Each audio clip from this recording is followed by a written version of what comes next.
pero necesita tener conocimientos en la gestión pública. Necesita saber un poquito de cómo funciona el Estado, cuáles son sus organismos, cuáles son los entes rectores, cuáles son los sistemas funcionales y administrativos, para que pueda, de alguna u otra forma, comprender cuál es el objetivo como servidor público y podamos contribuir a ello y se pueda coadyuvar a las finalidades de lo que la existencia de un gobierno, de un Estado, pues le permite, ¿no? Le permite subsistir o le permite dar razón de su existencia, ¿no? A ver, vamos a compartir.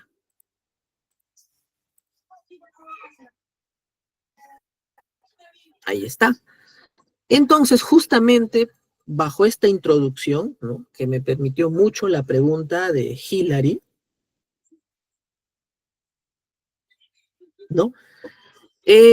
Poder entender eso, ¿no? Ese fundamento básico e indispensable, conceptos primarios, vamos a llamarlos así, acerca del Estado, ¿no? Por eso es que nuestro primer tema es referente a eso, los fundamentos básicos del Estado. Vamos a ver cómo se compone el Estado, cuáles son sus elementos, sus organismos, sus niveles de gobierno, ¿no? Que es importantísimo poder comprender lo esencial para poder hablar otros temas más, ¿no? Como por ejemplo las políticas públicas, ¿no? Por ejemplo, cómo va a funcionar algún tipo de sistema relacionado en algo importantísimo dentro de la gestión financiera, el tema presupuestal, por ejemplo, ¿no? No te preocupes, Hilary, más bien agradecemos tu pregunta porque eso nos permite abrir el panorama y poder hacer una mejor explicación, ¿no? Y al mismo tiempo invitamos a todos los compañeros, los participantes, que nos puedan compartir de repente alguna experiencia a través del chat, alguna pregunta, ¿no? Ya que aquí en este espacio todos aprendemos entre nosotros. Yo aprendo de ustedes, ustedes aprenden de mí, porque finalmente nadie es dueño de la verdad, ¿no? Mi papel en este caso es simplemente moldear, dirigir, perfilar, porque el conocimiento ya está. Las definiciones, los conceptos existen, lo podemos encontrar pues en internet, en la bibliografía, en la parte académica, en la parte científica, ¿no? El concepto está. Lo importante que hace distinto a las clases que nosotros tenemos preparados para cada uno de ustedes es de que podamos tener un pensamiento más crítico acerca de los temas que estudiamos a través de nuestras diferentes sesiones. Por ejemplo, gestión pública. Gestión pública tiene sus problemas. Uno de ellos, el más común, el más grave, el más amplio, la corrupción, ¿no?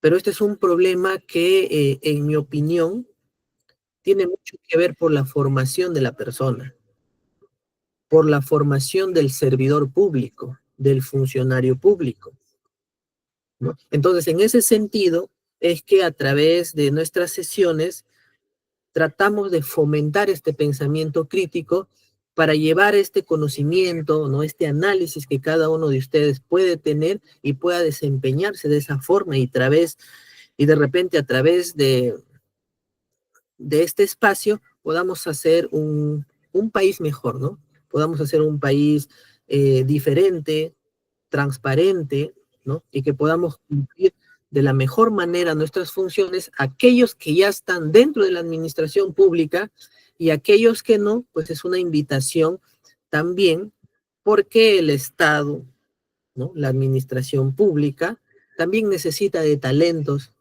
que de repente no están dentro para que puedan aportar ese granito de arena y se pueda transformar en una gestión pública moderna.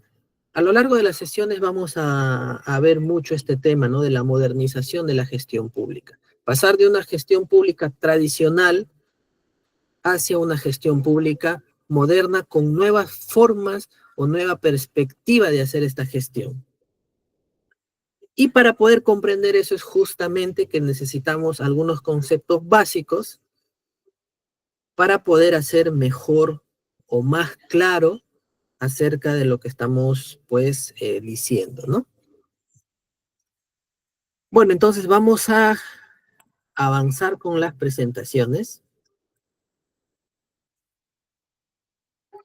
Bueno, ya me presentó Lucía, no voy a hacer más presentación, pero sí quiero compartirles un pequeño mensaje, ¿no? Que a través de mi persona, pues busco fomentar el desarrollo profesional y personal mediante una contribución académica de análisis, ¿no? Ya le expliqué por qué, porque yo creo que en cada uno de ustedes se puede generar un cambio en el lugar donde se estén desempeñando, ¿no? Y al mismo tiempo quiero compartirles esta frase que me gusta muchísimo de Albert Einstein que dice, nunca consideres el estudio como una obligación. Eso quiere decir que cada uno de ustedes no está en este espacio por una obligación, sino como una oportunidad para penetrar en el bello y maravilloso mundo del saber. Quiere decir que ustedes no están aquí por obligación, sencillamente porque quieren entrar en este bello mundo de poder saber, conocer algo, ¿no? Algo que tal vez no lo desconocemos, pues podríamos averiguarlo, podríamos preguntar o entrar a un espacio como el que el ITEC tiene para cada uno de ustedes y aprender un poquito más para poder entender cómo funcionan las cosas, que eso es lo importante, ¿no? En este caso, el curso que tenemos es entender cómo funciona al menos o de manera muy sencilla o muy básica, qué es la gestión pública. Entonces, empecemos con la pregunta. Y es más, ¿no? Les agradecería que me puedan ir respondiendo en el chat, ¿no? Para ir hilvanando, uniendo. Para cada uno de ustedes, ¿qué significa Estado? ¿O qué es el Estado? O cuando ustedes escuchan hablar del Estado, ¿qué se les viene a la cabeza, no? ¿Algún sinónimo? O de repente alguna experiencia, ¿no? A través del chat pueden ir escribiéndolo. Cuando el simple hecho de escuchar la palabra Estado, ¿qué se nos viene a la cabeza, no? Incluso los medios de comunicación, las redes sociales, ahora que vivimos un mundo muy globalizado, donde la información está, pues, ¿no? Por todos lados, hay muchos mecanismos para estar muy bien informados. Por ahí vemos el Estado, ¿no? El Estado por acá, el Estado por allá, el Estado gestionó esto, el Estado realizó esto, ¿no? ¿Qué se nos viene a la mente cuando escuchamos esa palabra Estado? Entonces, para poder hablar del Estado, necesitamos saber cuál fue su origen del Estado. ¿Por qué aparece, salió de la nada? ¿O porque de repente se le ocurrió a un grupo de personas formar un Estado, pero sin saber por qué ni para qué, ¿no? Entonces, necesitamos primero saber dónde se origina esa necesidad de poder construir este Estado, ¿no? A ver, Melanie nos dice gobierno, muy bien, Melanie. Michelle nos dice una entidad política, también muy bien, territorio privado. Bueno, territorio privado, pues vamos a entenderlo, ¿no? Como un territorio delimitado, ¿no? Por algún tipo de frontera, ¿no? Un gobierno, muy bien. Jesús nos dice que es una forma de organización social que cuenta con instituciones soberanas, muy bien, gobierno. Renzo nos dice que es un grupo o organización donde encuentran personas. Estas tienen facultades y poderes para tomar decisiones a favor de la nación. Muy bien, Renzo nos da ya una definición un poquito más completa, ¿no? Y de acá yo quiero resaltar algo, ¿no? Y poderes. Renzo nos pone una palabra muy interesante, el cual vamos a ver dentro de una soberanía, el famoso poder, ¿no? Incluso a lo largo de las sesiones, también vamos a ver vamos a decir, es el conferir el poder a un gobierno, ¿no? ¿Y quién lo confiere, no? ¿Quién da a un gobierno el poder para poder hacer esta administración? Nos dice una organización político-jurídica, muy bien, todos han pensado de una forma muy acertada. Yesmar nos dice que el Estado surgió para organizar la sociedad, mantener el orden y administrar el poder. Muy bien, Yesmar. Finalmente son estas situaciones, ¿no? Surgió para organizar, pero surge porque existe una necesidad, ¿no? Entonces vamos a ver un video para que ustedes, a ver, para que ustedes o podamos ver cómo el Estado se origina, ¿no? ¿Cuándo nace? ¿Cuándo empieza? Atentos entonces, estimados. Ya, muy bien, ahí va. Para que nosotros podamos entender qué es el Estado de una manera sencilla, primero tenemos que comprender cómo se origina. El ser humano es un ser social por naturaleza. Desde que apareció en la Tierra, ha tenido que agruparse para poder sobrevivir. Esto lo llevó a conformar familias. La familia fue entonces la primera forma de organización social humana. Luego, estas se convirtieron en clanes y tribus. Las tribus eran grupos sociales cuyos integrantes comparten un mismo origen, así como ciertas costumbres y tradiciones. Las tribus eran básicamente grupos de familia que no tenían un territorio definido y se organizaban bajo el liderazgo de un individuo que generalmente era el de mayor edad o el más fuerte. Luego, conforme pasaron los años y de tener grupos de individuos de tamaño reducido, surgieron sociedades de mayor cantidad, en donde comenzaron a desarrollarse nuevas formas de poder y gobierno.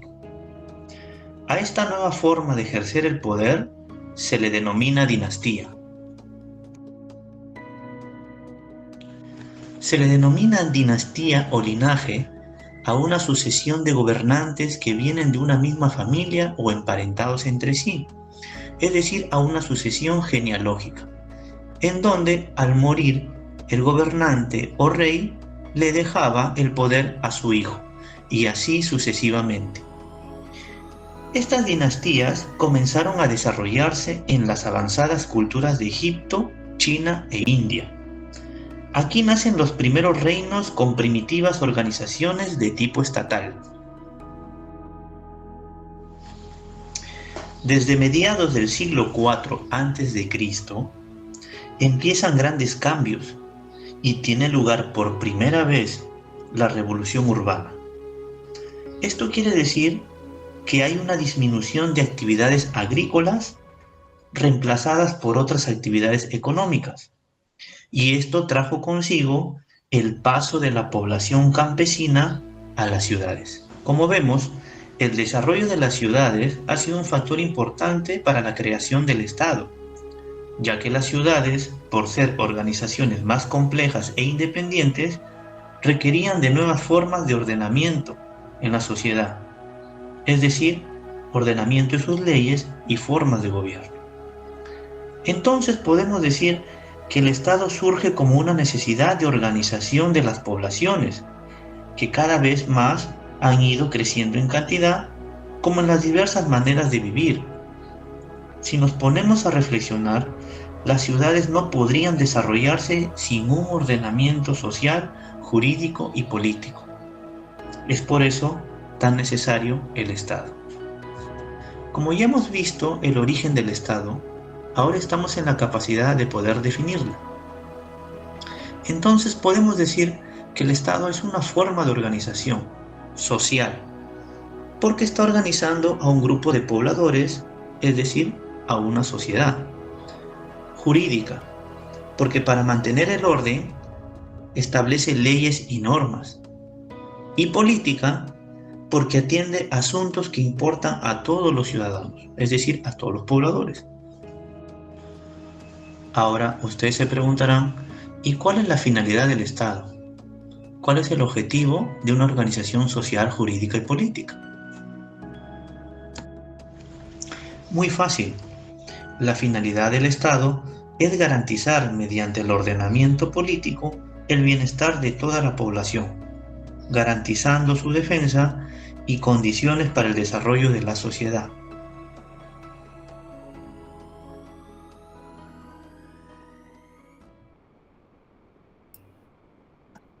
Muy bien. Bueno, es un video muy interesante, ¿no? El origen del Estado, el cual nos da un resumen. ¿Cuál es la finalidad del Estado, no? O finalmente, ¿cuál ha sido la razón de pasar por toda esa transición desde los primeros hombres, ¿no? Que se agrupaban, pues, por ejemplo, para hacer la caza, ¿no? Se dieron cuenta de que para poder cazar de repente algún animal para que puedan alimentarse, hacerlo individualmente puede haber sido más cansado o menos probabilidad de poder, ¿no? Cazar este animal. Y empezaron a agruparse, ¿no? Para poder realizar estas tareas todavía agrícolas, ¿no? Igual forma pudo haber sido en la parte, ¿no? De la siembra. Y acá nos da incluso un dato mucho más interesante cuando empezaron a agruparse ya en familias, se formaron las tribus, y cuando empieza la famosa revolución urbana, ¿no? Que ya empezaron a hacer prácticamente lo que hoy en día tenemos las ciudades, ¿no? Fue en ese momento sus inicios. Entonces, esa necesidad que tenían pues estas sociedades todavía pequeñas, ¿no? De poder organizarse, de poder tener algo que pueda mantener de repente un orden, es que empieza a nacer lo que es un Estado, ¿no? Entonces ya sabemos, ¿no? Que el Estado prácticamente nace frente a la necesidad de poder ordenar, ¿no? De poder organizarse cada vez una sociedad que por su tamaño, ¿no? Empezó a ser cada vez más complejo, porque ya se estaban formando como una pequeña ciudad. Recordemos que primero era una familia, un grupo de pobladores, se formó una tribu, el conjunto de familias empezó a ser una sociedad, ¿no? Cada vez más grande, hasta llegar a lo que actualmente hoy en día viven, ¿no? Los diferentes estados, ¿no? Los diferentes gobiernos, los diferentes países, que cada país tiene su representación de su estado, cada uno con sus diferentes formas de legislar, pero finalmente todas coinciden en algo. ¿Cuál fue la finalidad del video, no? Es garantizar el bienestar de la ciudadanía. Esta palabrita, ¿no? O esta pequeña oración, yo quiero que ustedes se memoricen, porque finalmente a lo largo de todas nuestras sesiones vamos a estar repitiendo, repitiendo, y se nos va a quedar en nuestras cabecitas de que la finalidad de su existencia de un Estado es garantizar el bienestar de su población, de la ciudadanía. Y a lo largo de nuestras sesiones también vamos a ir encontrando la razón de por qué es ese bienestar de la ciudadanía. Y vamos a irnos dando cuenta de en qué parte de su funcionamiento del Estado puede estar fallando. Porque ya entendemos a través del video, ¿no? ¿Cuál es la finalidad del Estado, ¿no? Garantizar el bienestar de la ciudadanía. Entonces ya podemos definir algo, ¿no? Nos dice que es una organización política que ejerce soberanía sobre un territorio determinado, con el fin de garantizar el orden interno y la seguridad externa, así como promover el bienestar de sus ciudadanos, ¿no? Entonces, coincide mucho con cómo finaliza el video que ya hemos visto y tiene mucha razón, ¿no? Si no es para garantizar, promover el bienestar de toda la ciudadanía, entonces, ¿cuál sería su otra finalidad del Estado? Bueno, yo hasta ahora, ¿no? En lo largo, de repente, en mi carrera académica, mi carrera profesional, yo no he encontrado ni siquiera una investigación científica de otra finalidad del Estado, que no sea garantizar el bienestar de la ciudadanía.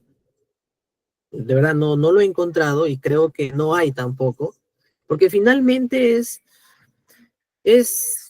esa finalidad suprema por cual salió su existencia del Estado, ¿no? Entonces podemos decir que un Estado es la organización política, ¿no? Que ejerce soberanía sobre un territorio determinado con el fin de garantizar un orden interno, seguridad externa, así como promover el bienestar de sus ciudadanos. Como en el caso de la imagen puede ver, el Estado peruano es una organización política que ejerce soberanía, o sea, mejor dicho, tiene poder sobre un territorio determinado. Y ese territorio determinado está pues enmarcado, ¿no? Bien enmarcado a través de una frontera. ¿El Estado peruano podrá ejercer soberanía en un territorio que no le pertenece? Por ejemplo, en nuestros países vecinos. ¿Podrá ejercer su soberanía en nuestro país vecino de Brasil, Argentina, Chile? ¿No? Muy bien, Michelle, Hillary, no es posible, no se puede dar, ¿no? No puede suceder. Entonces ustedes, por ejemplo, ya saben por qué no es posible. Porque sencillamente el Estado peruano ejerce soberanía sobre su territorio, que está enmarcado a través de las fronteras, ¿no? Por lo tanto, tiene que garantizar y promover el bienestar de de toda la población peruana, ¿no? Bueno, Dani nos dice salvo si se conquista.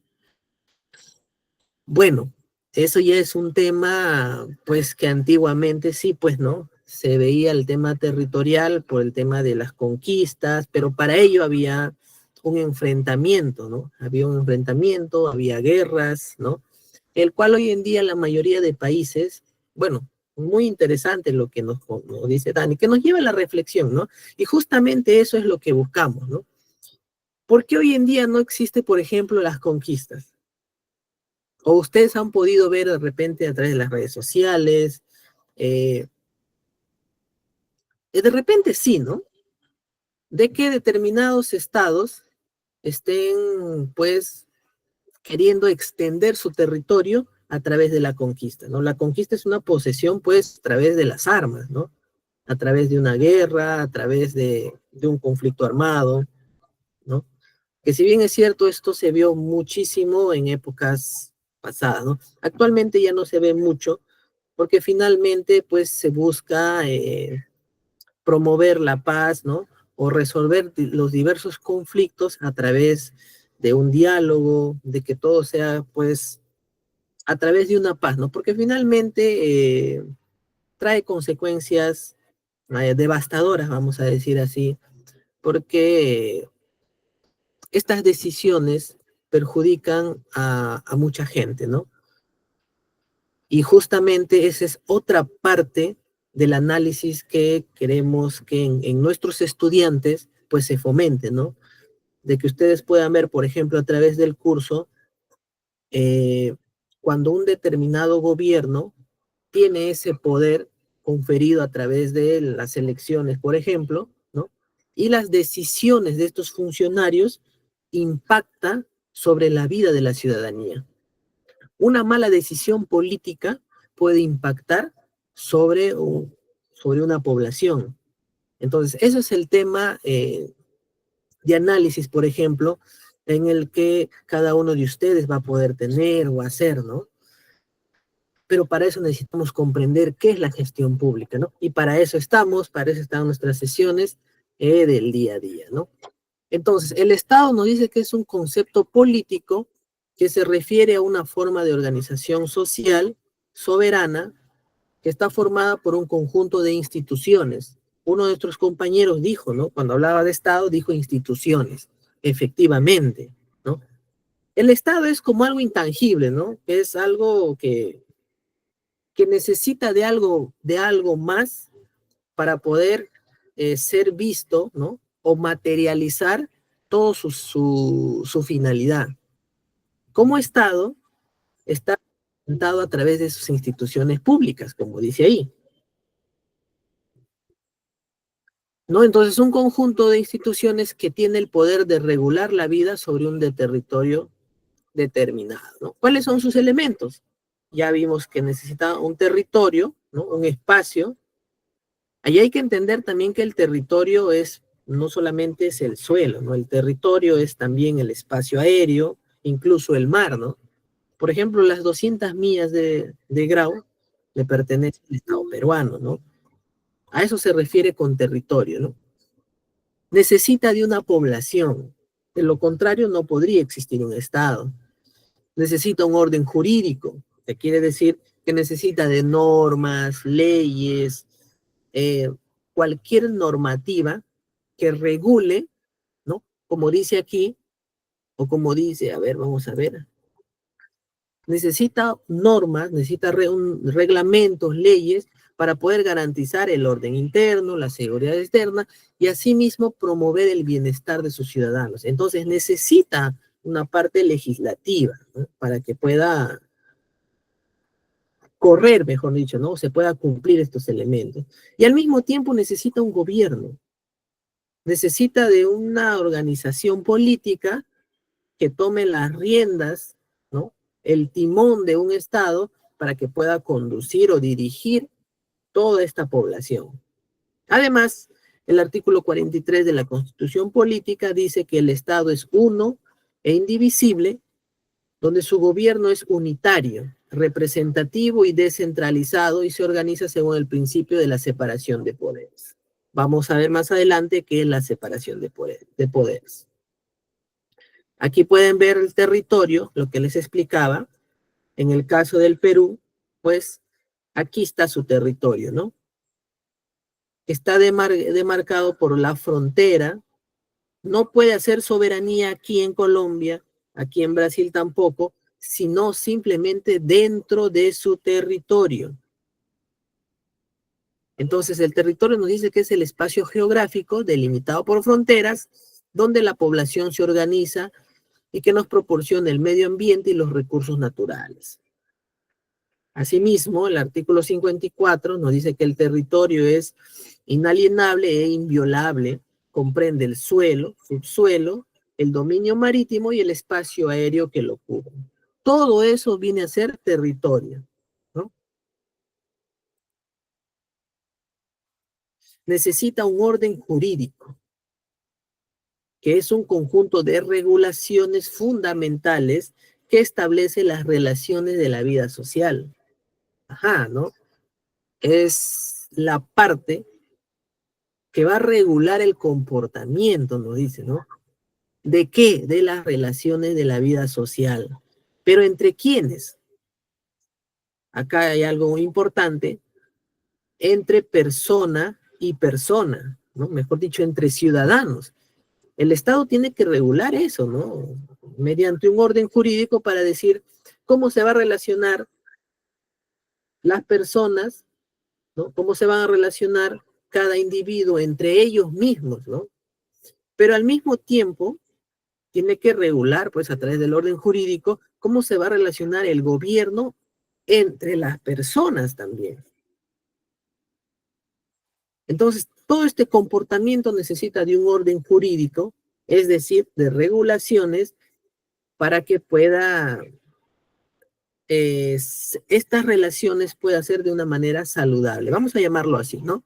Y creo que se entiende bastante de que pues se buscan unas relaciones muy buenas entre todos los elementos del Estado, ¿no? Entre el gobierno, la misma ciudadanía, entre ciudadanos.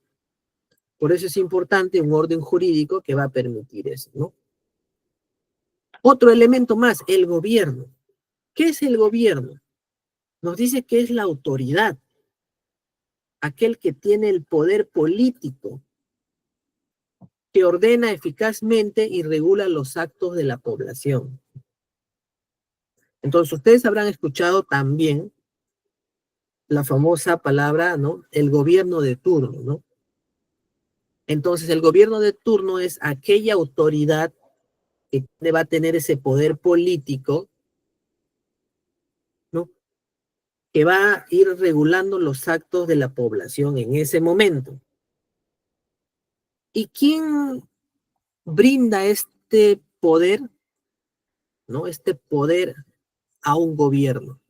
El artículo 45 dice, de la Constitución Política del Perú, dice, el poder del Estado emana del pueblo. Ajá, acá hay algo interesante. El poder del Estado emana del pueblo, surge del pueblo. Quienes lo ejercen lo hacen con las limitaciones que la Constitución y las leyes lo establecen. Por eso es que dentro de de un gobierno, sobre todo en democracia, de un Estado democrático, existe pues el sistema electoral, ¿no? Que a través del voto, la ciudadanía le confiere el poder a una organización política. Por eso es que existen las famosas elecciones cada cierto periodo de tiempo. En el caso del Perú, para un gobierno nacional es cada 5 años, ¿no? Porque justamente se tiene que cumplir de que el poder del Estado emana del pueblo. ¿A través de dónde? A través de las urnas, a través del voto, ¿no?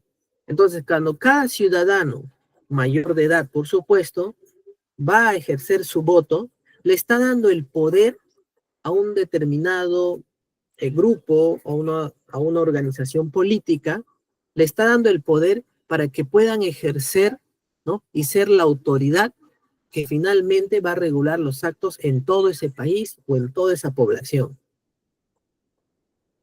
¿no? Entonces tiene mucha razón, no tiene mucha coherencia de por qué, por ejemplo, existen las elecciones, ¿no? Entonces ya sabemos que las elecciones existen porque la ciudadanía necesita conferir, entregar el poder de administrar toda esa población a una determinada organización política, ¿no? Por eso es que viene el tema, ¿no? De los debates, cuando hay el tema de la campaña electoral, pues finalmente cada organización política busca convencer, ¿no? A través de los mítines, de los diferentes medios, formas, tratan de convencer al ciudadano para que éste, a través de su análisis, de estar bien informado, pueda decir, esta organización pues tiene mejor forma o un plan de gobierno, ¿no? Que más adelante también cuando veamos, me parece que en la sesión 3 vamos a ver más acerca de los diferentes planes, políticas dentro de una gestión pública. Entonces, ¿qué es el Estado peruano? Ya trasladando todo lo que hemos visto dentro del Perú, ¿no? ¿Cuál es su finalidad? Respetar la dignidad de las personas significa lograr una mejor calidad de vida. Otro concepto interesante, el cual podemos relacionar, ¿no? De que mejorar la calidad de vida de las personas es sinónimo de promover su bienestar. Al respecto, nos dice que la Constitución Política del Perú señala que el fin supremo de la sociedad y del Estado es la defensa de la persona y el respeto de su dignidad. Para lograr esto, el Estado ejerce poder con las limitaciones y responsabilidades que la Constitución y las leyes le establecen. Entonces, el Estado para poder alcanzar estas finalidades necesita poder, ¿no? Nos dice que necesita poder para finalmente poder administrar, ordenar, gestionar todo lo relacionado a esa sociedad, ¿no? Finalmente, hay deberes primordiales del Estado que la Constitución le atribuye. En pocas palabras, exclusivamente, vamos a llamarlo como finalidades específicas, ¿ya? Porque hay una finalidad suprema, ¿no? Es mejorar la calidad de vida, por ejemplo, de cada ciudadano. ¿Y cómo el Estado puede mejorar? Para eso se desglosa eso, ciertas finalidades específicas, vamos a llamarlo así, como por ejemplo defender la soberanía nacional, establecer y ejecutar la política de fronteras, garantizar la plena vigencia de los derechos humanos. Por ejemplo, esta finalidad ya va como que alejándose el tema de las conquistas, ¿no? Como decía uno de nuestros compañeros, ¿no? Que sí sucedía, ¿no? Pero actualmente ya la mayoría de estados ya no, dentro de sus finalidades, ¿no? Dentro de sus formas de gobierno, prácticamente ya no existe lo que es una conquista, ¿no? Porque ya las sociedades han evolucionado tanto y se han ido dando cuenta que pues el diálogo, la resolución de conflictos a través de este mecanismo, pues es una mejor opción, ¿no? Proteger a la población de las amenazas contra su seguridad, promover el bienestar general que se funda en la justicia, desarrollo integral y equilibrio de la nación, promover la integración particularmente latinoamericana, así como el desarrollo y la cohesión de las zonas fronterizas en concordancia con la política exterior, ¿no? Que prácticamente todas estas finalidades específicas, vamos a llamarlo así, van a contribuir a mejorar la calidad de vida de cada ciudadano. ¿Cuáles son los niveles de gobierno que existen? Ya sabemos que hay un gobierno, ¿no? Que va a recibir el poder de una población para que pueda realizar estas actividades. Pero este gobierno se divide, ¿no? Hay un nivel nacional, regional y local. ¿Qué nos dice el nacional? Que son competencias de alcance nacional. Comprende a los tres poderes del Estado y a los organismos constitucionalmente autónomos. Y en el nivel regional nos dice que su ámbito de gobierno son los departamentos, que está a cargo de los gobiernos regionales. Y el nivel local es que su ámbito de gobierno son las provincias, distritos, los centros poblados, que está a cargo de las municipalidades provinciales, distritales y los centros poblados respectivamente. Creo que eso está bastante claro, ¿no? Ya sabemos que el gobierno necesita cumplir ciertas tareas para alcanzar el bienestar de la población, mejorando su calidad de vida, y para ello como que se divide, ¿no? Se descentraliza en tres niveles con la intención de alcanzar más fácil los diferentes espacios territoriales, ¿no? En otras palabras, es como que llegar a todos los rincones del territorio. Porque si existiera un nivel nacional, no podría abarcar todas las demandas que existen, ¿no? En todas por ejemplo, en el Perú, según el último censo, cerca de 33 millones de peruanos, ¿no? Por eso es que se desagrega de esa forma, ¿no? Hay un nivel nacional, regional, para que se encargue exclusivamente de su departamento, y un nivel local que se va a encargar exclusivamente de su provincia, de su distrito, el cual le corresponda. Entonces tiene mucha relación, ¿no? Tiene mucha coherencia, tiene mucho sentido eso, ¿no?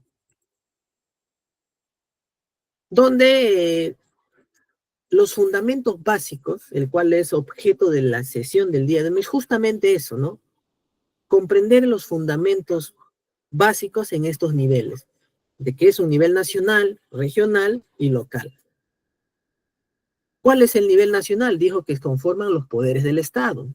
¿Y cuáles son estos poderes del Estado? Nos dice, el Estado peruano se organiza de acuerdo con el principio de separación de poderes y está conformado por tres poderes autónomos, legislativo, judicial y ejecutivo.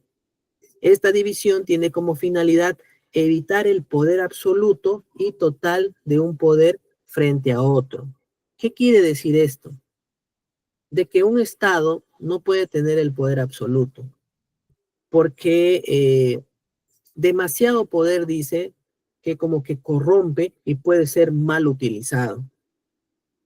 Entonces, en ese sentido, es que el Estado se divide en tres poderes como para poder equilibrar el poder y no solamente exista un poder absoluto que podría perjudicar por un mal uso, y para poder regular esa intencionalidad de un mal uso es que hay un equilibrio de que estos tres poderes, entre ellos, como que se supervisan, como que entre ellos deben ir monitoreando para que no exista ello, ¿no? Para que no exista el abuso del poder y finalmente termine perjudicando a una sociedad, ¿no?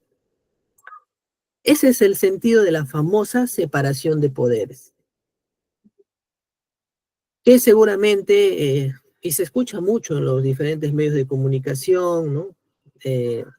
Los diferentes canales de internet, se escucha mucho esto de la separación de poderes. Entonces, ahora ya sabemos por qué existe la separación de poderes, ¿no? Ahora vamos a hablar brevemente de los tres poderes. El poder legislativo reside en el Congreso de la República, el cual tiene autonomía normativa, económica, administrativa y política, y es soberano en sus tres tipos de funciones. Ajá, tiene tres funciones el Congreso de la República: legislativa, control político y, y una función especial, ¿no? Dice. Yanide nos dice que actualmente no existe en el Perú, ¿no? Bueno, cada poder intenta realizar su tarea de acuerdo a cómo la constitución política, ¿no? Y la constitución política es claro, la separación de poderes es para lo cual yo les estoy explicando, pero repito, ¿no? Son los funcionarios públicos, son los padres de la patria, como que son ellos quienes aplican lo que la Constitución dice, ¿no? Entonces, como que por ahí va el tema, ¿no? Y eso es lo que quiero que cada uno pueda analizar y comprender, ¿no? Dónde de repente o qué poder del Estado está haciendo, o no, de repente no está haciendo bien su tarea, ¿no? El cual le corresponde, ¿no? Nos dice el poder actualmente lo tiene el Congreso de la República. Bueno, justamente eso es la finalidad, ¿no? De que un poder, como dice Yanide, no tenga el poder absoluto, el Congreso que representa al poder legislativo, entonces tendría que el poder ejecutivo y judicial ir, ¿no? Ir bajando, ¿no? Ir regulando, equilibrando esto para que se pueda finalmente, a través de la gestión pública, garantizar el bienestar de la población, ¿no? Stephanie nos hace una pregunta. Cada poder del Congreso es diferente, ¿no? No es que haya diferente poder por el Congreso, sino que hay una institución pública que representa a cada poder, que en este caso el Congreso de la República representa al poder legislativo, ¿ya? Por ejemplo, Palacio de Gobierno representa al poder ejecutivo. En el Congreso están los congresistas, ¿no? Que más adelante está, creo que esta explicación. Aquí está, ¿ve? Por ejemplo, el Congreso de la República, que ya saben que representa al Poder Legislativo, consta de una Cámara Única compuesta, acá están los 130 congresistas. Ustedes pueden ver ahí, ¿no? El Congreso, el Pleno del Congreso, ahí están los 130, que son elegidos por un periodo de 5 años mediante un proceso electoral, y ya saben por qué, ¿no? Los congresistas representan a la nación y no están sujetos a mandato imperativa ni a interpelación, ni son responsables ante ninguna autoridad ni órgano judicial alguno por las opiniones y votos que emiten en el ejercicio de sus funciones. La famosa inmunidad parlamentaria, por ejemplo, ¿no? Para que, bueno, dice así, ¿no? Para que puedan hacer su trabajo de la mejor forma. Entonces, ya saben, ¿no? Respondiendo a Stephanie, es que el Congreso representa al Poder Legislativo, ¿no? ¿Cuál es su estructura orgánica del Congreso? O tiene una organización parlamentaria que nos dice es referida a la organización y el trabajo de los congresistas. Mejor dicho, esto es la tarea ya de los congresistas, ¿no? Que está compuesta por el Pleno, el Consejo Directivo, la Presidencia, la Mesa Directiva y las diferentes comisiones que se establecen dentro del Congreso para poder hacer esta función, ¿no? Y la Junta de Portavoces, ¿no? Tiene un servicio parlamentario que refiere a los órganos de asesoría y apoyo administrativo, que está organizado según lo que indica el Estatuto del Servicio Parlamentario. Prácticamente estos son los trabajadores, así, vamos a llamarlo así.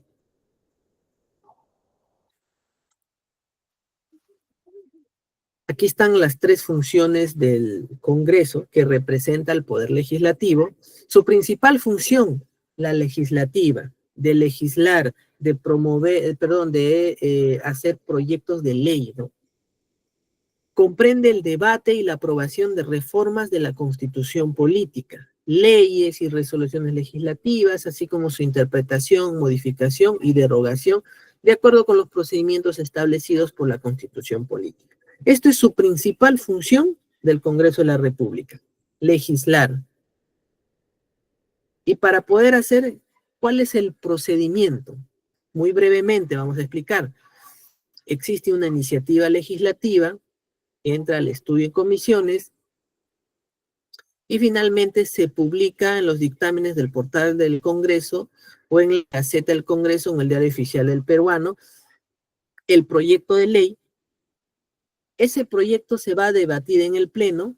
Esos son los famosos votos que dicen, ¿no? Se debate en el Pleno, cuando alcanza una mayoría de votos, pues se aprueba, ¿no? Entonces, por eso dice que después del debate viene la aprobación por doble votación. Una vez aprobada, ya viene la promulgación de la ley a cargo del presidente de la República. Se promulga o se publica la ley en el Diario El Peruano. Este es el circuito de la función principal. Entonces, ¿se dan cuenta cómo intervienen acá dos poderes? El Congreso aprueba la ley y lo pasa al Poder Ejecutivo a través del presidente de la República para poder publicar esta ley, ¿no? Y ojo, también el presidente podría observarlo, o sea, decir, no, esta ley que ustedes, ¿no?, como Congreso me están presentando puede ser incoherente, inconsistente, ¿no?, sin razón, y se lo devuelve observada y no la publica, ¿no? Entonces, como que son mecanismos, justamente, ahí podemos ir viendo este equilibrio del poder, ¿no? Donde el Poder Ejecutivo puede ir frenando frente de repente a una mala ley, vamos a llamarlo así, ¿no? Exacto, Yanide. También el Congreso lo permite por insistencia poder aprobar una ley, ¿no? Justamente por insistencia. Sí, este concepto lo llevamos de manera doméstica. Es como que el Congreso a empujones, vamos a llamarlo así, aprueba una ley, ¿no? Pero sí lo permite, pues, ¿no? O sea, es una aprobación, como dice nuestra compañera, por insistencia, ¿no?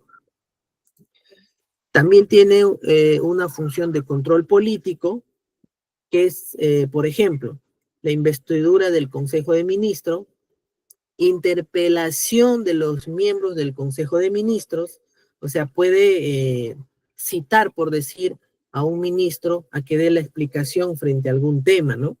Entonces, como que ahí también el Poder Legislativo está tratando de controlar al Poder Ejecutivo, ¿no? Cuando toquemos el Poder Ejecutivo, al ver la estructura, vamos a comprender un poquito de ello, ¿ya? Entonces, aquí pueden ver toda la función de control político que el Congreso puede hacer, ¿no? Y también tiene, pues, funciones especiales, como por ejemplo, una función especial del Congreso de la República nos dice, la designación, elección y ratificación de los siguientes funcionarios: el Contralor General de la República. O sea, quiere decir que el Congreso, por ejemplo, puede escoger al Contralor, al Defensor del Pueblo, los miembros del Tribunal Constitucional, el presidente del BCR, etc. Yo no sé si ustedes se acuerdan, en la última, cuando disolvió el expresidente Vizcarra, cuando puso la cuestión de confianza a través de su presidente, ¿no? ¿Fue por qué? Porque justamente el Poder Ejecutivo estaba cuestionando cómo el Congreso estaba escogiendo a los miembros del Tribunal Constitucional, ¿no? Entonces, quiero que a través de este pequeño ejemplo ustedes puedan comprender cómo los entre poderes, ¿no? Como que se van ahí, ¿no? Por eso dice que hay crisis política, por ejemplo. Cuando ambos poderes no están de acuerdo, ¿no? Ambos poderes como que no están trabajando en equipo, vamos a llamarlo así, ¿no? Por eso es de que, por ejemplo, eh, en ese entonces, el Poder Ejecutivo pues no estaba de acuerdo cómo el Congreso estaba escogiendo a los miembros del Tribunal Constitucional. Entonces, pues se le confiere, ¿no? Existe el tema de la cuestión de confianza, es como que decir, yo tengo que confiar en ti, trabajemos juntos y todo, y cuando se rompe esto, y para ese entonces era el segundo voto de confianza rechazado, entonces pues el presidente como representante del Poder Ejecutivo pues disolvió el Congreso, ¿no? Entonces se dan cuenta cómo de esta forma funciona de tratar de que entre poderes se vayan controlando el poder absoluto, ¿no? A ver, ¿qué más? Ahora el Poder Judicial, que tiene como función principal la administración de justicia a través de sus órganos jerárquicos en cumplimiento de la Constitución Política del Perú y las leyes. Ah, ok. El Poder Judicial, su principal función es la administración de justicia, ¿no? ¿Y en quién recae? En el Palacio de Justicia que ustedes pueden ver en pantalla. El Congreso representa al Poder Legislativo, el Palacio de Justicia que ustedes ven en pantalla representa al Poder Judicial, ¿no? Entonces, sencillamente, el Poder Judicial, su función es administrar justicia a través de sus diferentes órganos jurisdiccionales que ustedes pueden ver en pantalla, ¿no? Desde la Corte Suprema de Justicia de la República hasta los juzgados de paz, ¿no? O sea, mediante esta estructura es que el Poder Judicial pues va a intentar de hacer justicia dentro del territorio. Ahora el Poder Ejecutivo. ¿Por qué dejamos al último el Poder Ejecutivo? Porque es el más amplio, ¿no? Es el más amplio orgánicamente hablando. ¿Qué es el Poder Ejecutivo entonces? Nos dice que se encarga de dirigir y aprobar la política general de gobierno, que comprende, entre otras funciones, conforme a su ley orgánica, la famosa Ley López, ¿no? ¿Cuáles son sus funciones? Reglamentar las leyes, evaluar su aplicación y supervisar su cumplimiento. Planificar, normar, dirigir, ejecutar y evaluar las políticas nacionales y sectoriales en conformidad con las políticas de Estado. En la sesión 3 vamos a hablar ampliamente de lo que son políticas públicas. Ahí vamos a tocar de estos temas. Pero quiero que ustedes comprendan que el Poder Ejecutivo se encarga de eso. Planificar, normar, dirigir, ejecutar y evaluar las diferentes políticas que existen, ¿no? Establecer relaciones, buscar consenso, prestar asistencia técnica y desarrollar mecanismos de cooperación con todas las entidades de la administración pública. Implementar la coordinación con los gobiernos regionales y gobiernos locales, con énfasis en sus competencias compartidas, bueno, y otras funciones que le asigna la ley. Quiero poner un ejemplo chiquitito y muy sencillo de cómo comparten, ¿no? O cómo poder distinguir la tarea de cada uno. El Poder Ejecutivo dice reglamenta las leyes. Ya saben ustedes quién promulga las leyes, el Poder Legislativo. Por ejemplo, hace poco, bueno, desde la pandemia prácticamente, se ha venido haciendo retiros de las famosas AFPs. ¿Dónde nació la idea del retiro, ¿no? El proyecto de ley, el Congreso. El Congreso lo debatió, ¿no?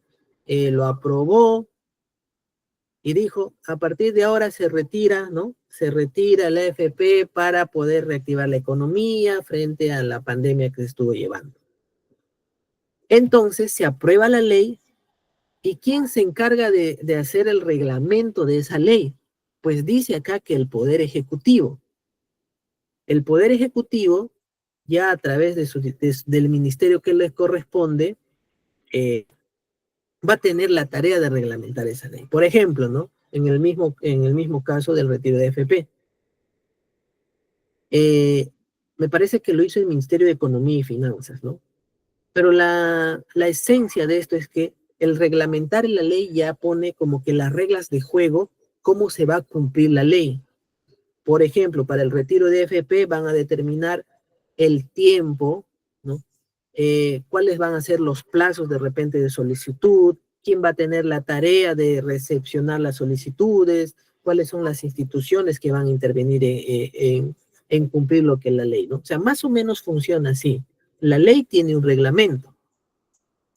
Ya sabemos que lo promulga el Poder Legislativo y lo tiene que reglamentar el Poder Ejecutivo, ¿no? Ah, me olvidaba. Aquí está Palacio de Gobierno, que es quien representa al Poder Ejecutivo. ¿Cuáles son sus competencias exclusivas que no las puede compartir? Diseñar y supervisar políticas nacionales y sectoriales. Y esto es la más importante, estimados participantes. Diseñar y supervisar políticas nacionales y sectoriales, las cuales son de cumplimiento obligatorio por todas las entidades del Estado en todos los niveles de gobierno. Ya sabemos que son 3, nacional, regional y local. Pudiendo desconcertar, pero no delegar qué tipo de funciones. Por ejemplo, relaciones exteriores. O sea, ¿qué quiere decir? Que no va a poder hacer, por ejemplo, un gobierno regional, del nivel regional, no va a poder realizar estas tareas, ¿no? De relaciones exteriores, menos la seguridad nacional y fuerzas armadas, ¿no? Entonces, en ese sentido es de que no puede delegarlo, ¿no? Las funciones del poder ejecutivo. ¿Cuáles son sus competencias que sí las puede compartir con sus niveles de gobierno? Son que comparten fases sucesivas en los procesos implicados. La ley indica cuál es la función específica y responsabilidad a cada nivel, como por ejemplo ya vieron la responsabilidad por territorio que tiene cada nivel. El ejercicio de las competencias compartidas del Poder Ejecutivo con los gobiernos regionales, los gobiernos está regido por la Constitución Política del Perú, la Ley de Bases de Descentralización, la Ley Orgánica de Gobiernos Regionales y Municipales, ¿no? Esto tiene mucha coherencia cuando hablamos de política, de políticas públicas. Como les digo, en la sesión 3 vamos a hablar exclusivamente de políticas públicas para poder comprender. Pero lo importante es que ahora se entienda es de que el Poder Ejecutivo supervisa, diseña políticas públicas. ¿Cómo se compone el Poder Ejecutivo? A través de un presidente, que es el jefe de Estado, jefe supremo de las Fuerzas Armadas y de la Policía Nacional del Perú, y el jefe del Poder Ejecutivo, ¿no? Tiene facultad normativa para dictar decretos legislativos, decretos de urgencia, decretos supremos, resoluciones supremas, y tiene el derecho de iniciativas legislativas. Bueno, ahí está, bueno, el último presidente electo, que fue Pedro Castillo, y la actual presidenta por sucesión, Dina Boluarte, ¿no? Porque fue vacado el expresidente electo, y entró por sucesión, frente al ser vacado, Dina Boluarte, ¿no? Entonces, bueno, está compuesto por un presidente de la República, también un despacho presidencial, que es un organismo público ejecutor adscrito a la presidencia del Consejo de Ministros, ¿no? Que es el responsable de la asistencia técnica y administrativa a la presidencia de la República para el cumplimiento de sus funciones. El reglamento de organización y funciones del despacho presidencial determina las funciones generales, estructura orgánica, así como las relaciones entre los diferentes órganos que integran, incluso la administración pública, con la privada, ¿no? Está el Consejo de Ministros, ¿no? Que es presidido por el presidente del Consejo de Ministros y está conformado por diferentes ministros que son nombrados por el presidente de la República. Porque recordemos que el presidente es el jefe del Poder Ejecutivo, ¿no? Por lo tanto, su equipo de trabajo viene a ser el Consejo de ministros, ¿no? Entonces, en ese sentido, pues es la presidenta que en este caso escoge a todos los ministros con quienes van a ir trabajando en sus diferentes ministerios, ¿no? Por eso es de que, por ejemplo, en el tema de la cuestión de confianza, ¿no? O la interpelación frente a un ministro es cuando, por ejemplo, el Ministerio del Interior no está haciendo bien su trabajo en el tema de seguridad ciudadana, ¿no? Entonces, aquí entra el Poder Legislativo, cita al ministro del Interior, que es, ¿no? Que es parte del Poder Ejecutivo, para poder, ¿no? Dar cuentas, ¿no? Aclarar algunos temas o de importancia, ¿no? Que de repente no esté saliendo bien, ¿no? Entonces, es otro ejemplo de cómo funciona el tema de equilibrio de poder, ¿no? Está la presidencia del Consejo de Ministros, que es el ministerio responsable de la coordinación de las políticas nacionales. Nuevamente nos habla coordinación de políticas nacionales y coordina las relaciones con los demás poderes del Estado, ¿no? Los organismos constitucionalmente autónomos, los gobiernos regionales, locales y la sociedad civil. Los diferentes ministerios, ¿no? Son organismos del Poder Ejecutivo, pertenecen al Poder Ejecutivo y cada uno en su sector, considerando su homogeneidad y finalidad. Mejor dicho, cada ministerio en su sector. Cada ministerio existe para hacer su función en su sector. ¿Y qué función tiene? Igual, formular, planear, dirigir, coordinar, ejecutar, supervisar y evaluar la política nacional y sectorial bajo su competencia, que ya es aplicable a todos niveles de gobierno. Es como que, por ejemplo, ¿no? El Poder Ejecutivo tiene estas mismas tareas, pero en todo el Perú, ¿no? A nivel nacional. Y tiene las mismas funciones los ministerios, pero en su sector. Ministerio de Salud para el sector salud. Ministerio de Educación, las políticas para el sector educación. Que combinados o en conjunto, pues estaría formándose una política a nivel de todo un país, ¿no? Entonces, más o menos de esa forma es cuál es la tarea de los diferentes ministerios, ¿no? Que el primer puntito que ustedes ven prácticamente es la principal de cuál es la finalidad o su función de cada ministerio, ¿no? Que tiene otras, como pueden ver, por ejemplo, aquí, coordinar la defensa judicial de las entidades de su sector, nuevamente de su sector, ¿no? ¿Cuáles son las entidades públicas del Poder Ejecutivo? Existen los públicos ejecutores especializados, públicos ejecutores y públicos especializados, y dentro de los especializados están los reguladores y los técnicos especializados. A ver, vamos a ver, acá estamos hablando por institución pública. Por ejemplo, los ejecutores, nos dice que se crean cuando se requiere una entidad con administración propia debido a que la magnitud de sus operaciones es significativa, o cuando requiera una entidad dedicada a la prestación de servicios específicos. Por ejemplo, Sierra y Selva Exportadora. Por ejemplo, el Instituto Geofísico del Perú es un organismo público ejecutor que corresponde ¿a quién? Al Ministerio de Ambiente. ¿Por qué existe el Instituto Geofísico del Perú? Porque se necesita que una entidad con administración propia preste servicios específicos. ¿Cuál es su tarea? Ves, pues, por ejemplo, el tema, ¿no? De los movimientos telúricos y todas esas actividades relacionadas a ello, pues es específico para, o el único, ¿no? El Instituto Geofísico del Perú. Por ejemplo, otro, la Biblioteca Nacional del Perú, que está adscrita al Ministerio de Cultura. Claro, tiene mucha coherencia. ¿Y cuál es su prestación de servicio específico y puntual? Pues el tema, de repente, del servicio del tema bibliográfico, ¿no? Entonces, como por ahí va, que es un organismo ejecutor, ¿no? ¿Y cuáles son las especializadas? Nos dice que también hay dos. los organismos reguladores y los organismos técnicos especializados. Por ejemplo, en los reguladores podemos ver OCIPTEL, organismos técnicos especializados, migraciones. A ver, vamos a ver a más detalle. Los reguladores nos dice que se crean para garantizar un tratamiento técnico de la regulación. Fiscalización también, acá ya le agrega un término que lo hace muy distintivo, ¿no? La fiscalización. Por ejemplo, ¿Ausitel necesita fiscalizar? Por supuesto que sí.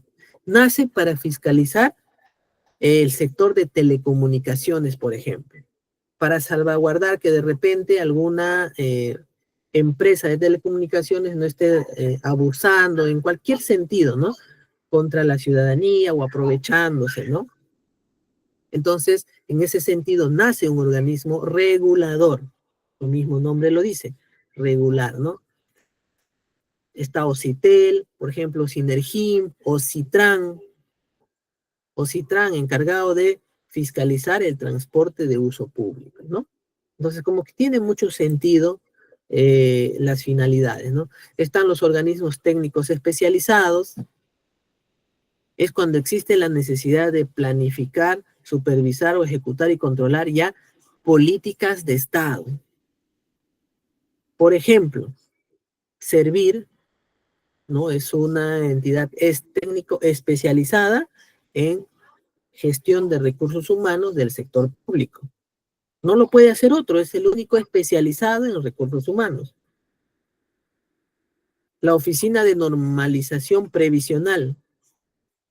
Esta es una entidad pública del Estado especializada ¿en qué? En el tema de la jubilación, ¿no? En el tema de las pensiones, pensiones de aquellos que han aportado trabajadores que hayan aportado dentro de la administradora del sector público, vamos a llamarlo así, ¿no? Y están los organismos constitucionalmente autónomos. Un ratito que la energía de la laptop se estaba bajando. Bien, entonces los organismos constitucionalmente autónomos. ¿Qué quiere decir constitucionalmente autónomos?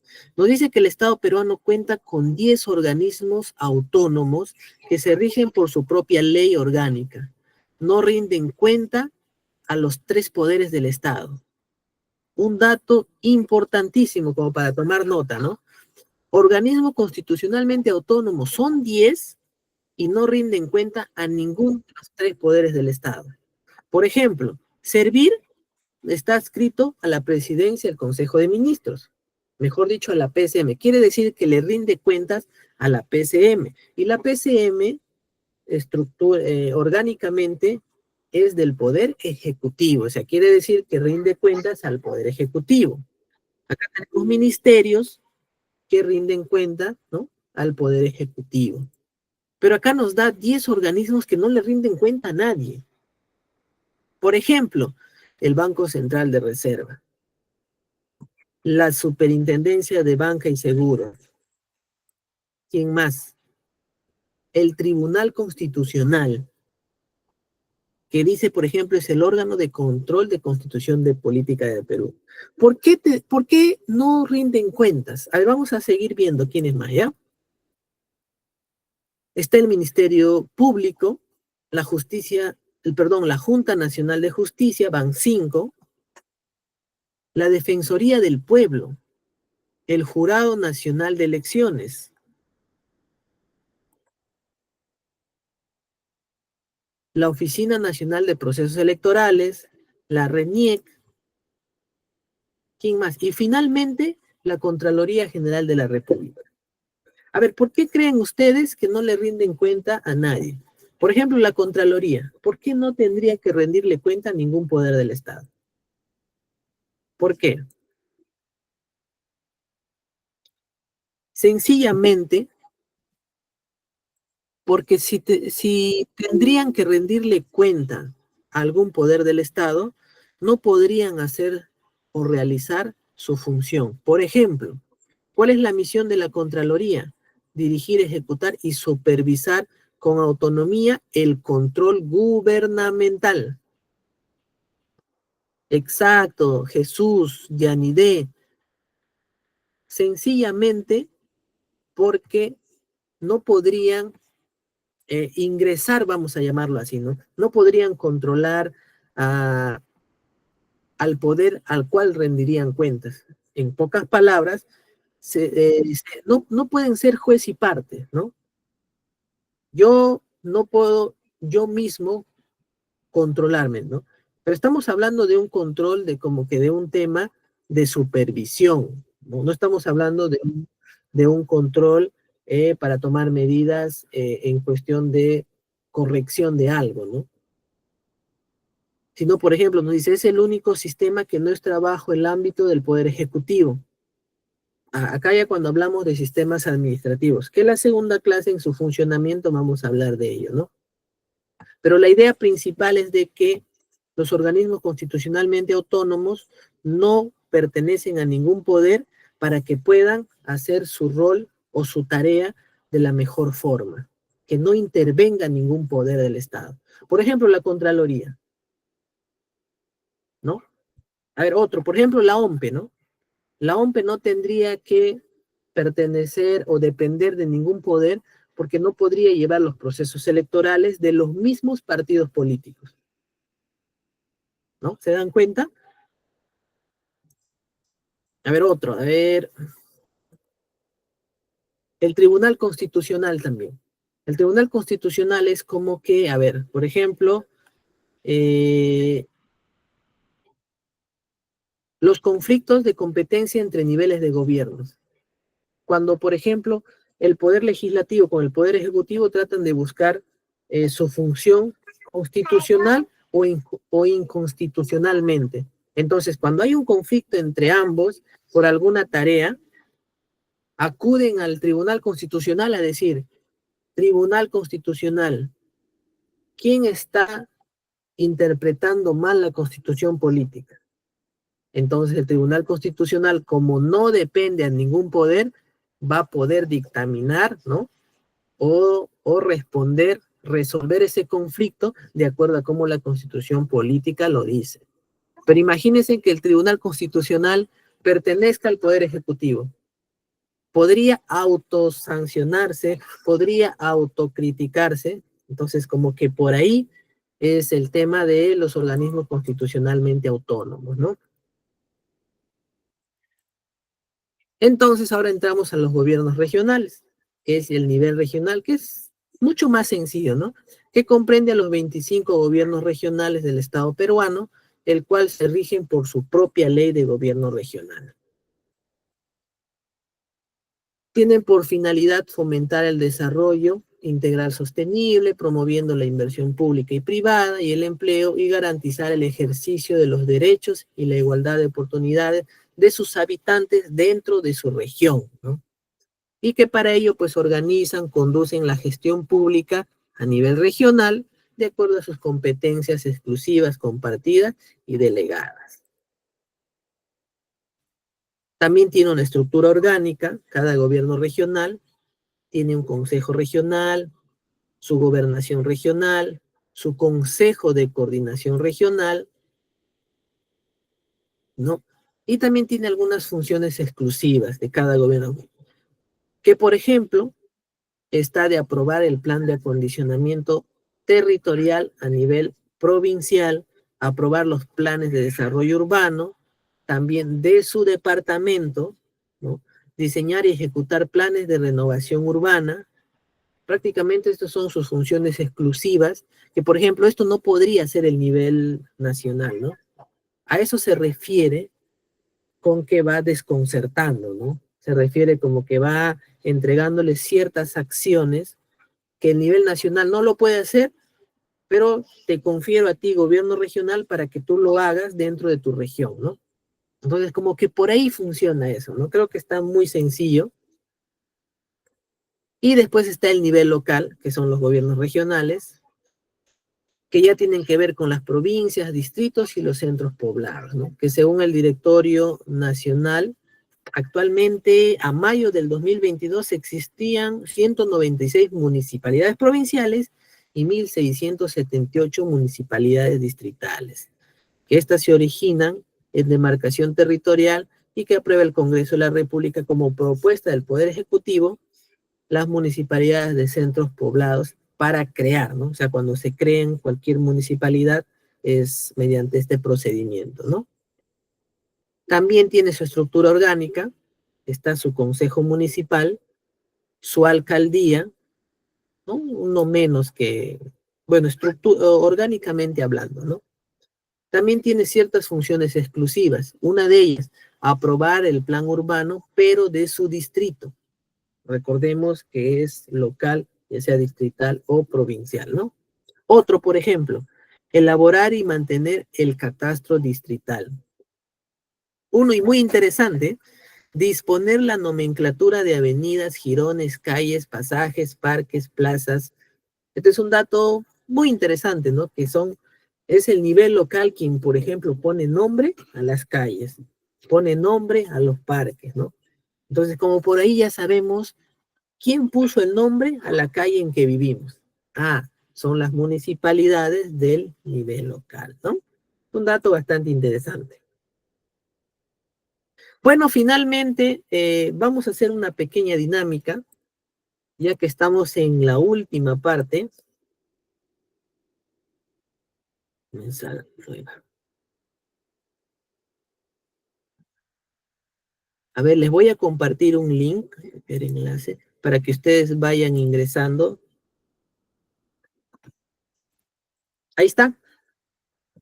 Ingresen al link, por favor. Vamos a hacer una pequeña dinámica que se llama Time to Climb, ¿no? Que es de Neoport. Por favor, vayan inscribiendo, vayan...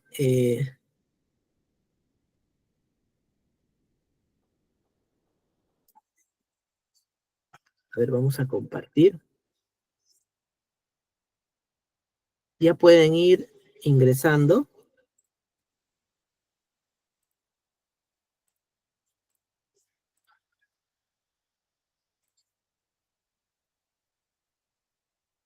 ¿Están ahí, estimados participantes? Todavía no hay ningún conectado. ¿Cuántos estamos en sala?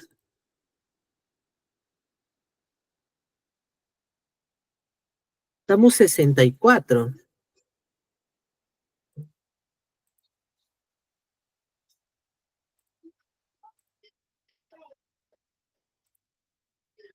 Ya hay 3 personitas. A ver, está Ronald, Mayra Vázquez. ¿Quién más está? Frank Pérez. Ahí pueden escoger como que su avatar, ¿no? Es un jueguito, a ver, que consta de 5 preguntas. Y le voy a pedir también, a ver, le voy a pedir a nuestra asesora académica, a Lucía, que pueda considerar de repente al ganador por ahí para darle unos puntitos extras en su examen final, de repente algunas consideraciones para la certificación, no lo sé, ¿no? Ya tendrán que convencer a Lucía qué beneficio les podría dar, ¿no? Las preguntas es relacionadas al tema de lo que hemos venido explicando para ver si cuánto hemos aprendido, ¿no? Cuántos conceptos básicos de lo que se ha explicado el día de hoy. Solamente son 5 preguntas. A ver, ¿cuántos están? Bueno, ya hay 18 personas. Está Marisol. Bueno, hay bonitos avatares que... Carlos Augusto. A ver, esperamos un... Bueno, ya también estamos contra el tiempo. Mejor vamos a dar de una vez a iniciar, ¿ya? Ahí está. Pongan la pregunta, lo que ustedes ven en su pantalla.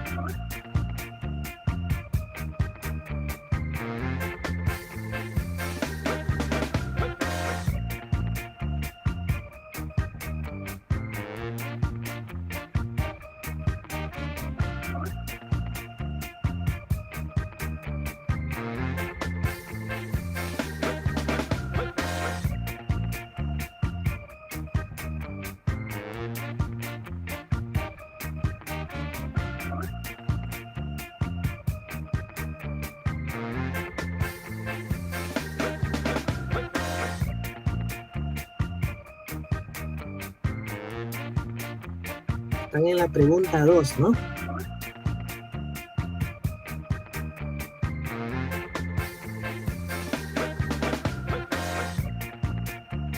y aquellos que van teniendo más puntitos, pues van escalando la montaña, ¿no? A ver, vamos a ver quién es el primero en llegar a la cima de la montaña.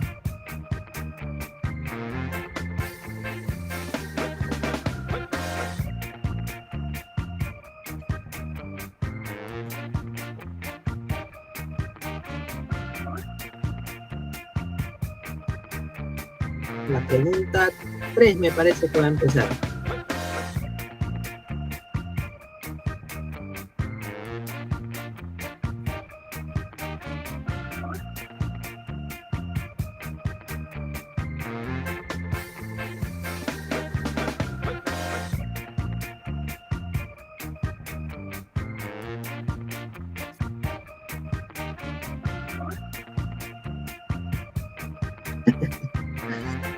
Dani nos dice que está la...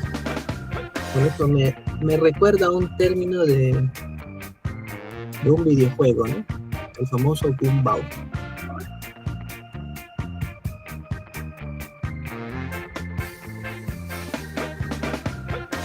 Penúltima pregunta.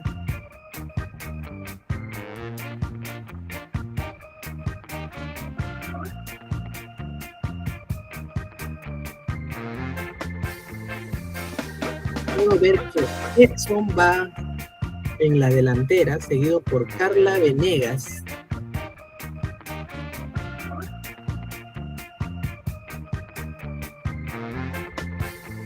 Bueno, me alegra que exista mucha actividad con ustedes, ¿no? El cual intentamos mediante estos mecanismos, pues, dinamizar lo que aprendemos, ¿no? Lo que finalmente se nos pueda quedar algo en cada uno de nosotros, ¿no? La última pregunta, a ver, para ver el ganador.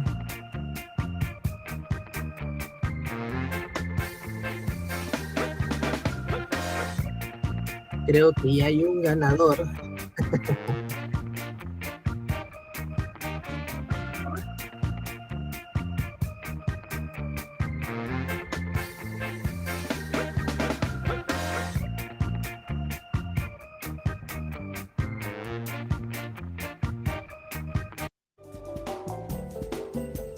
Muy bien, estimados amigos, estudiantes, participantes, hay un ganador, ¿no? A mí en mi pantalla me sale por orden de prelación: primer puesto Edson, segundo Mayra, tercero Dayan Moreano, ¿no? Bueno, gracias por participar en esta dinámica. Vamos a ver cómo Lucía nos retribuye su participación, sobre todo a los que han ocupado los primeros puestos en este pequeño juego, en esta pequeña dinámica, y creo que tiene más sorpresas para cada uno de ustedes, ¿no? Con esto quiero terminar nuestra sesión del día de hoy y nos estamos encontrando el día jueves con nuestro tema del día de hoy. Que descansen, que tengan muy buenas noches y conmigo será hasta la próxima oportunidad. Adiós. Gracias, Lucía.